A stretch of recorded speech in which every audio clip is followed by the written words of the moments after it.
Hello guys, পশ্চিমবঙ্গে বিধানসভা ভোটের রেজাল্ট তুমি কিভাবে দেখবে মোবাইল বা ল্যাপটপ থেকে, এবং এর অফিসিয়াল ওয়েবসাইট বা অ্যাপ্লিকেশান থেকেও তুমি কিন্তু লাইভ দেখতে পাবে।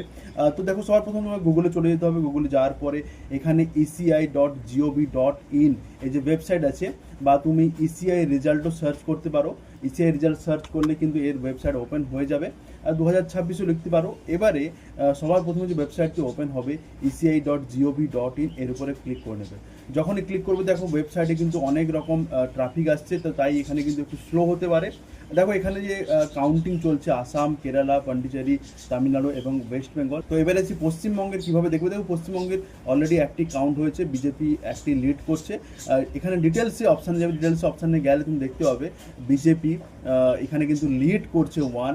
এবারে কিন্তু এই যে অপশান দেখতে পাচ্ছেন যে ঝাড়গ্রামের, তো এখানে বিজেপি লিড করছে লক্ষ্মীকান্ত সাউ। এখনও কাউন্টিং শুরু হয়েছে, তো এইমাত্র জাস্ট কাউন্টিং শুরু হয়েছে। তো দুপুর 12টা-1টার মধ্যে বা বিকালের মধ্যে কিন্তু তোমরা পুরো রেজাল্ট পেয়ে যাবে যে এই বিধানসভা ভোটে কে জয়ী হলো, বিজেপি না টিএমসি। অবশ্যই দুটি টিম লিড করছে, বা দুটি টিমের মধ্যে যে কোনো একটা টিম জিতবে। তো তাই তোমরা এখান থেকে eci.gov.in এখান থেকে তোমরা সব কিছু রেজাল্ট, একদম অফিসিয়াল রেজাল্ট কিন্তু তোমরা পেয়ে যাবে।